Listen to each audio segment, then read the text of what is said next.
안녕하세요. 영화로 읽는 성경 이야기 노재원 목사입니다. 오늘은 그 세 번째 시간으로 함께 살펴볼 영화는 남산의 부장들입니다. 영화는 우리 현대사의 한 사건을 소재로 합니다.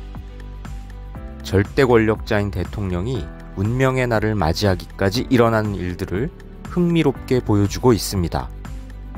영화에서 두드러지는 건 왕의 충복이라고 할 수 있는 두 사람 간의 갈등입니다.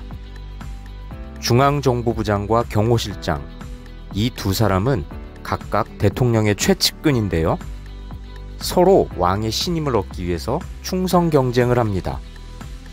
그런데 영화에서 아주 눈에 띄는 대사가 있는데요. 바로 이것입니다. 대통령이 부하들에게 충성 경쟁을 시킬 때마다 내뱉는 말입니다. 대통령은 어느 한쪽에 힘을 실어주는 척하면서 다른 한쪽으로 하여금 경쟁자를 감시하고 처단하게 함으로써 자신의 권좌를 공고히 합니다. 직급이 아니라 임자라는 살가운 단어를 사용하고 네 곁에는 내가 있다는 정서적인 당근을 줌으로써 계속해서 부하들의 충성 경쟁을 유도했던 겁니다. 이렇게 서로가 서로를 처단하는 방식으로 자신의 심기에 거슬리는 부하들을 제거해 나가던 대통령은 아이러니하게도 자신의 그러한 조처들 때문에 최후를 맞이하게 됩니다. 충복이었던 남산의 부장은 자신도 언제 당할지 모른다는 두려움 때문에 일을 벌입니다. 권력자가 이렇게 부하들로 하여금 충성 경쟁을 하게 하는 이유는 뭘까요? 권력자 입장에서는 자신의 권력이 그만큼 위태로운 기반 위에 서 있음을 스스로 알고 있기 때문일 겁니다. 언제 권력을 잃을지 모른다는 두려움 때문이겠죠. 권력자는 옳지 못한 방법으로 권좌에 올랐기 때문에 자신의 부하들 또한 언제든 자신을 배반할지 모른다는 불안감을 늘 가질 수밖에 없습니다.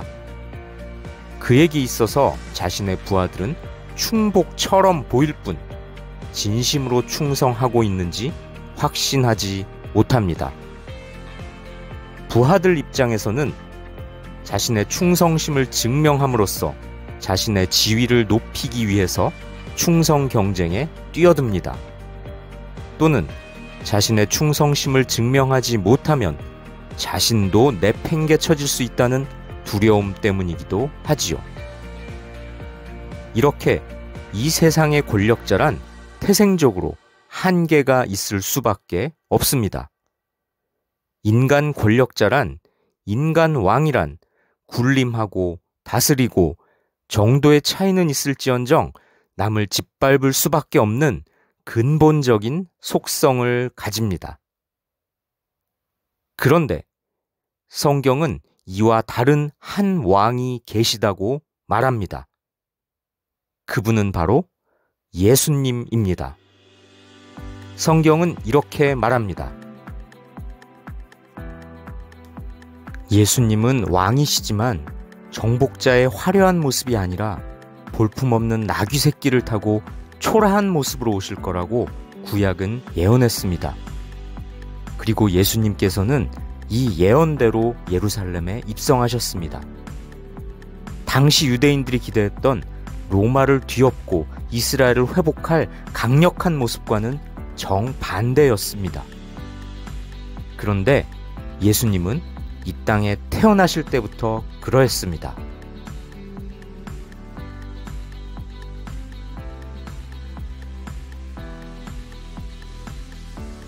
예수님은 왕으로 오셨지만 왕궁에서 태어나지 않으셨습니다.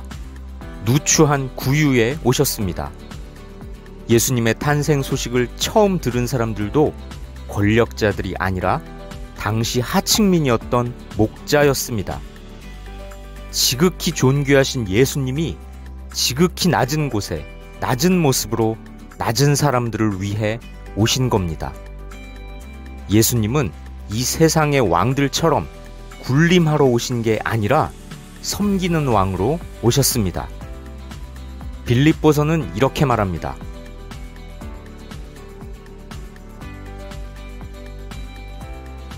기득권을 내려놓기란 쉽지 않은 법입니다. 하지만 예수님은 달랐습니다. 하나님과 동등하게 높은 분이셨지만 결코 높은 자리에 있기를 원하지 않으셨습니다. 오히려 높은 자리를 버리시고 낮은 곳으로 임하셨습니다. 사람의 모습으로 이 땅에 오시고 종과 같이 겸손한 모습을 취하셨습니다. 이 땅에 계신 동안 스스로 낮은 자가 되시며 하나님께 순종하셨습니다. 예수님은 목숨을 버려 십자가에 달려 돌아가시기까지 하나님의 말씀을 따랐습니다. 예수님의 십자가 사건은 겸손과 순종의 극치를 보여줍니다. 예수님은 전쟁과 정복이 아닌 사랑과 희생을 통해 온 세상에 화평을 주시는 겸손과 평화의 왕이십니다. 그런 예수님이 지금도 그렇게 우리 곁에 계십니다. 그러니 그런 예수님을 우리 인생의 왕으로 모셔야 하지 않을까요? 지금까지 영화로 읽는 성경 이야기 그 세 번째 시간 남산의 부장들이었습니다. 다음 시간에 또 만나요.